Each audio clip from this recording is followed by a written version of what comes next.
Welcome back to the program. Glad to have you with me. You've heard us talking about a car that was stolen 13 years ago. Lee Sitton is with me on the phone. Lee, you'd like to get your side of the story out, wouldn't you? Well, I'd like to at least clarify some of the story that has been out. Okay. Can I ask you a few questions, and I think we can straighten it out? You have a 1970 Barracuda. Yes. When did you buy it?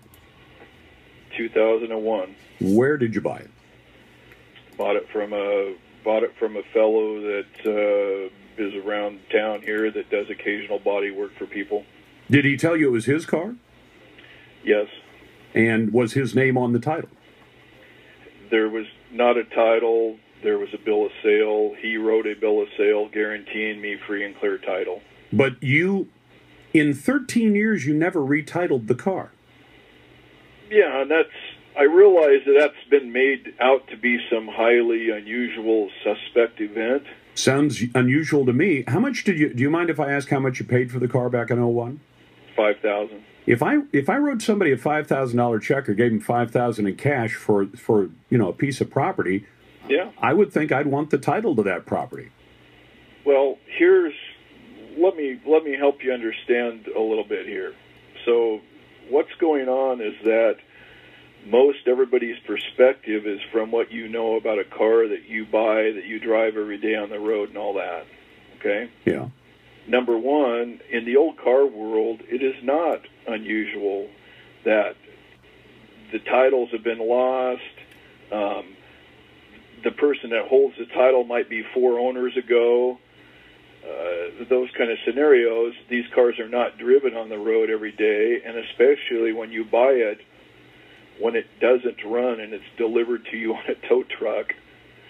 So the car that I saw on the video in the news report, yeah, is not the car that showed up at my place.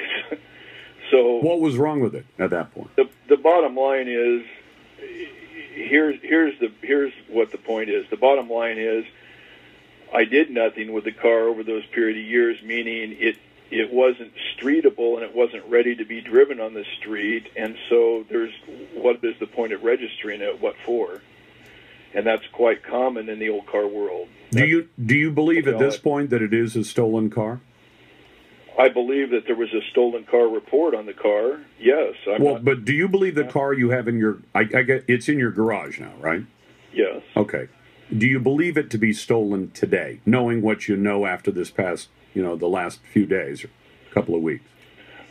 Here's what's tough at this point, and this is what I was trying to relate to the previous news crew.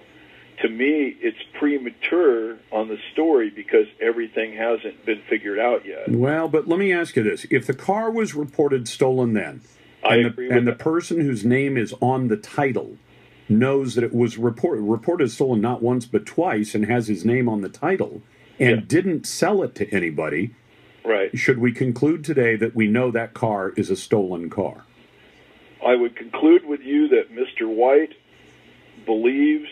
And no, I want to know what you believe. I don't want you to read his mind, Mr. Sitton. I want you to tell me what you believe. Do you believe that car was legitimately purchased from Mr. White by the man who sold it to you? I don't believe it was purchased from Mr. White, no. Okay, but Mr. White's name is on the title. You do agree that he's the titled owner of the car? I do, but I've never been able to talk to his son, who's been completely absent in all this, who's also on the title. Also on the title, and he explained that he made his son the half owner of the car, like a lot of dads might do with their son in a classic car. Did you offer to sell the car to Mr. White? No, that's completely... What did you offer to do? I called Mr. White because, naturally I'd like to resolve the issues. I'm sure he would. So I called Mr. White and simply said, I'd like to call and see if we can get together and see if we can come up with a reasonable solution here, as was suggested by the police, that would probably be a good thing to do. Did you ever in any way mention to him paying you money? No. Not at all? No.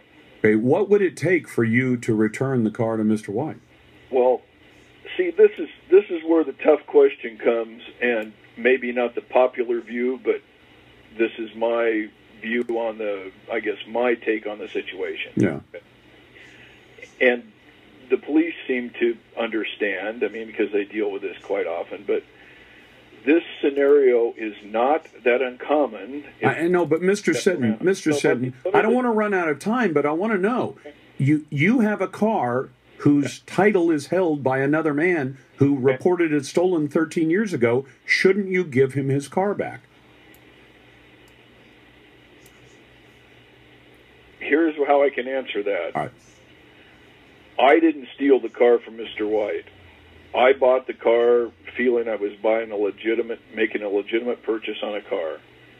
So if I've got an investment in the car and I've put work into the car and done this over the years, why is it deemed that I should be his insurance company? Well, here would be my view of it, Mr. Sitton. My view of it is the law says if I somehow come into possession of stolen property and somebody comes to me with proof that what I have in my pocket, in my garage, in my house is stolen, I have to return it, period. Shouldn't you return the car? Well, you're quoting the law, but you're actually misquoting the law, because according to the police, it isn't even a criminal matter, or that isn't even the issue. Well, possession of stolen property is a criminal matter. I'll tell you what, hold on a second. We've got to take a break. If Mr. Sitton will stay through the break, I'd love to talk to him on the other side. You're listening to the Lars Larson Show. FM News.